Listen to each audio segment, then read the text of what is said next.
Hey guys, welcome back. Today I want to do a little overview video on how I restore some of these vintage or antique watches. Not really much of a how-to, or restore is really a strong word, right? It's really just cleaning these things up and giving them a little life left to wear as an everyday wear. You know, I never really get in there and I mess with the movements at all. That's really, it's above my pay grade, let's say, right? So I just like to go out and find these vintage watches and then get them wear ready for everyday use. Some of the things I'll do what constitutes a restore, I guess, will be, you know, obviously if it's a quartz movement, we're going to replace some batteries. We're going to replace some wear items such as like spring bars and bands and, you know, everything that really fails on these. Because let's face it, if they're old and they've been around for a while, the bands are probably pretty nasty and useless. So those often get replaced. We'll just really give them an excellent scrub down, a really good cleaning, and you know, maybe even a little polishing compound. If we have scratches on the crystal, we'll polish that out with some polishing compound. We're just going to get these things back cleaned up and ready to go. Let's talk real quick about the types of watches I find out there all the time. You know, these days you have basically three types of watches if you go out there looking for old watches. You're going to find automatics, which are, you know, there's still modern automatics, but a lot of them, you know, were 1960s and before, a lot of watches were considered automatics or self-wind or winding watches even, let's call them. Those run without a battery, right? Those are mechanical movements. Anyway, those are a little bit easier, just require cleaning, you know, maybe some band changes, things like that. You know, you're going to have to probably fidget with them to get them running a little bit, maybe clean them up. Just not a lot of work of taking them apart so much as just more cleaning to get an automatic going. And then you have your quartz movements, right? Those became popular probably, I would say, around 1970s. Any kind of watch that takes a battery, that's a quartz movement is what it comes down to. Those usually have to pop the back off. There's different kinds of backs. There's snap backs, there's screw down backs. You're going to need a variety of different tools to make that happen. I have videos on that. You can go back to the channel and look at that. Quartz movements, popular in the 70s. You'll find those all over the place as you go out and look. And then the last one we run into often are digital watches. Being a Gen Xer, I absolutely love digital watches. Those are the kinds I had as a kid growing up. The classic Casios, the Timex, the Ironmans, all those good ones here.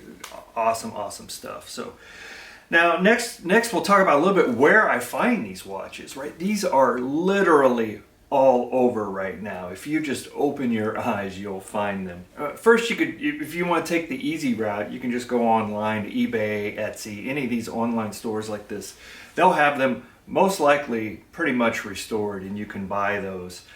Usually change the batteries, clean them up, put new bands on them, and you're going to pay a premium for those. That's the only downfall. But yeah, easy to find.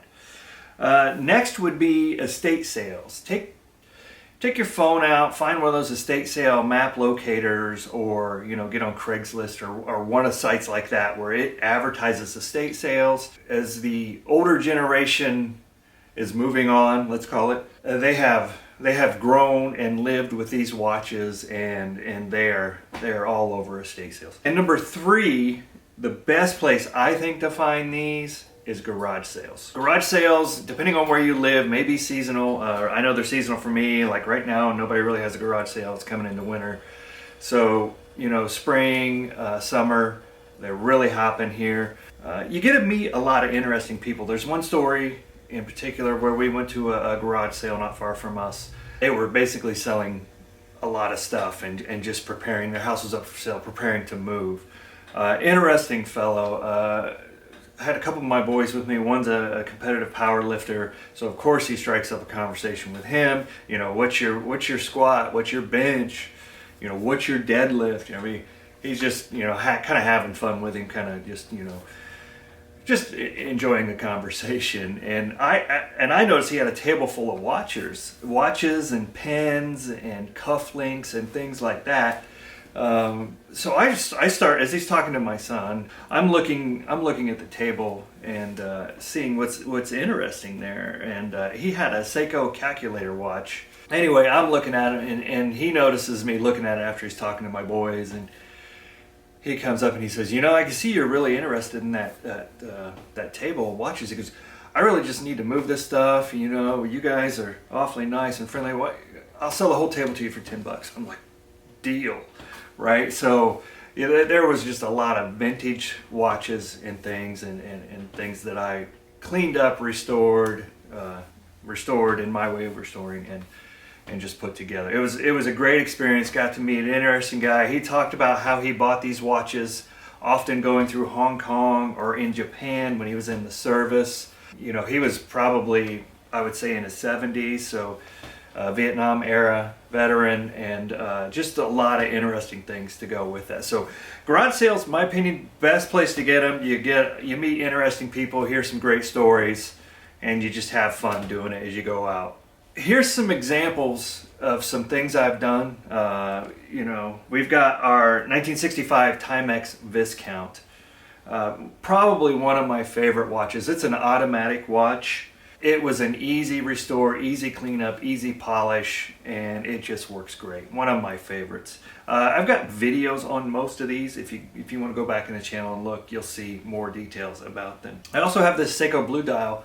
I really like that watch. I can remember the vintage Seikos in the 1980s. I can remember my dad having one of those and thinking that was such a cool watch. So this one is even a little bit flashier, I'll call it, because it has that blue dial with the gold and etc. on the hour markers. I love the basic watches, I'll call them super budget watches, especially the old ones like the Timex Weekender.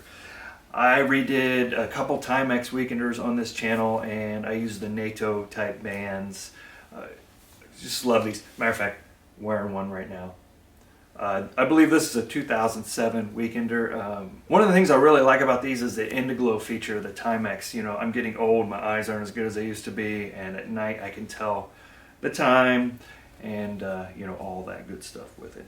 I've run across a really interesting watch such as the Seiko Yacht Timer.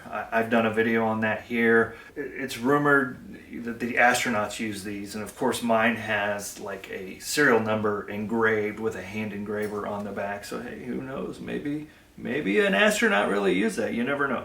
Also love the vintage Timex Ironmans. You know, I've done several Ironman battery changes, you know, band changes, all that on this channel. So check that out.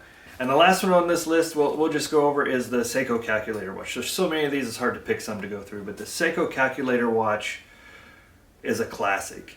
That one was a little tougher. I had to really do some, I'll call them deep Google searches to figure out how to set this. Usually you can find watch forums, etc., to find information about these. So I went ahead and did a video since I couldn't really find a good video on how to set the time, you know, how to use the thing. And these actually came with a stylus to push the buttons on the front of the calculator watch. Those are highly collectible, really cool. You know, if you need more info on this, you can check out my past videos. I have tons of videos on this, or you know, you just hit subscribe and those will keep coming. I call this Wristwatch Wednesday. It's not really every Wednesday. Things get really busy in life that I don't always get one out every Wednesday, but they will come on Wednesdays. How's that? But anyway, like, subscribe, all that good stuff. Thank you for watching, and we will see you next time.